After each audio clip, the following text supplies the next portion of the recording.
Hi, I'm Marty Nemko, and this is the next episode in my experiment with free association. Um, see where it goes. As I said at the beginning of episode one, I am no James Joyce, but I like the idea of experimenting with free associative writing. So, unedited, uncensored, I offered my thoughts that flew into my head as I was sitting here at the keyboard. I was fearful that episode one would yield more opprobrium than the benefit justified, but I've been pleased to see that there's only been positive comment. Um, all of it on this YouTube, not on the text version that I also posted on my blog. So here is another dose of my delirium, another dose of my delirium. We'll find out. God, I'm fat. I can't believe I have a pot belly after a lifetime of all that exercise, all the attempts to be good. Fuck. How can a person with 150 IQ who's accomplished a fair amount in a number of domains be unable to fix anything more complicated than change a light bulb? And I can't draw more than stick figures, even though my dad really patiently tried to show me both of them. So here we are, the end of International Women's Day. It was yesterday. It should be called International Anti-Men Day. Then again, increasingly every day is Anti-Men Day, or at least Anti-White Male Day. Could you imagine what would happen if you proposed an International Man's Day? My balls would be removed. Why do people spend hours shopping and cooking time-consuming recipes when, if there was a pleasure meter attached to your taste buds, you could probably prepare tasty, healthy food in just minutes? For example, oatmeal with a handful of trail mix thrown in, or a tuna sandwich, or a tuna salad, or fresh fruit. And if you want something elaborate, even low-income people can every so often afford to go out to a hole-in-the-wall but yummy restaurant. Staying on the materialism theme, you can buy a comfortable riding, safe Toyota with 150,000 miles on it for about $2,000. It still has about at least another 100,000 reliable miles on it. Almost all my Toyotas have gone well beyond that quite reliably. Yet so many people, not everybody, but many people choose to buy a car that costs 10 times as much, 20 times as much, 30 times as much. I'm not exaggerating, right? 10 times as much would be 20,000, 30 times would be 60,000. For a car that often breaks down more often, Beamers, Mercedes, Jaguar. There is no status in standing next to your Beamer on the side of the road waiting for the tow truck. And the supposed luxury ride that they tout in the commercials for those cars just really isn't that different from an old Toyota's. Sure, get it checked out by a mechanic before, but if you've done that, the difference is trivial. Certainly not worth 10, 20, 30 times as much money. Are people so insecure they'd pay so much more for a nameplate that screams conspicuous consumption?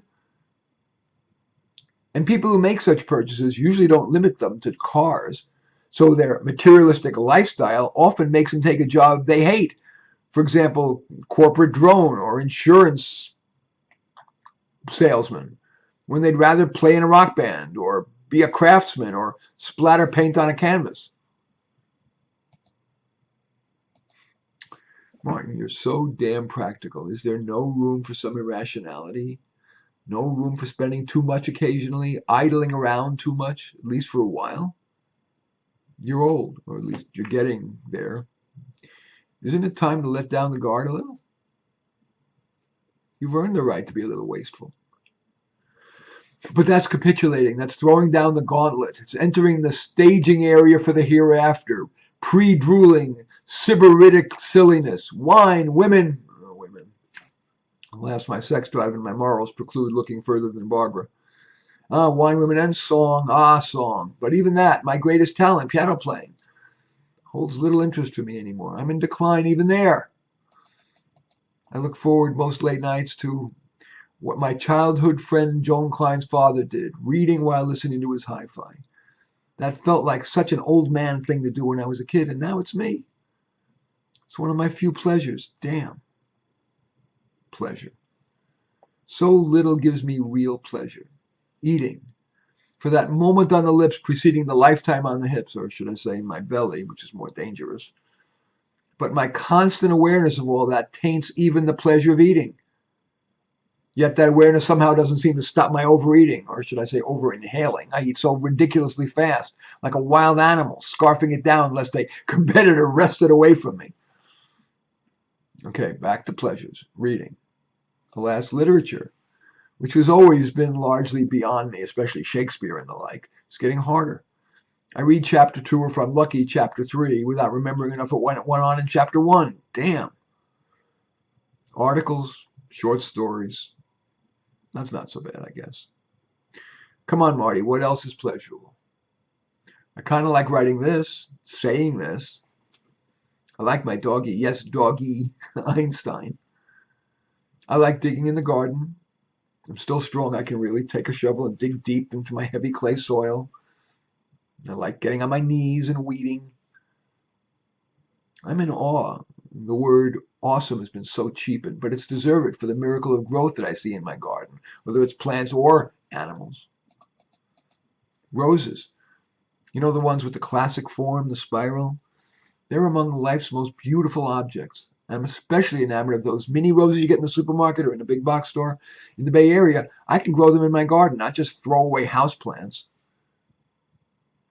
I like that I'm crossbreeding those with healthy rose varieties. Those are all bigger. There aren't any small ones. In hopes of creating a miniature rose plant, a mini flower factory that's covered with those perfect flowers, but that never needs spraying, to be as easy to care for as a coleus. I doubt I'm going to live that long. It takes about a decade or more to produce a commercial rose, if you're lucky. I'm compulsive. Actually, to be honest, that's the artificially self-effacing term for what I believe is just being harmlessly thorough. For example, in the name of efficiency and in the name of not forgetting a step, my sequence in the shower is quite invariant. I'll spare you the details. I actually enjoy being hyper-efficient. So what if I am? Or is that just another manifestation of my being too self-abnegating, too denying myself a pleasure? Screw it. We should be allowed such deviations from the norm. Well, this is getting too self-absorbed. But I hope at least this much was interesting enough, so I'll end here, at least for now. I do await with some trepidation your literal or your figurative thumbs up or thumbs down. I'm Marty Nemko, and I do thank you for watching.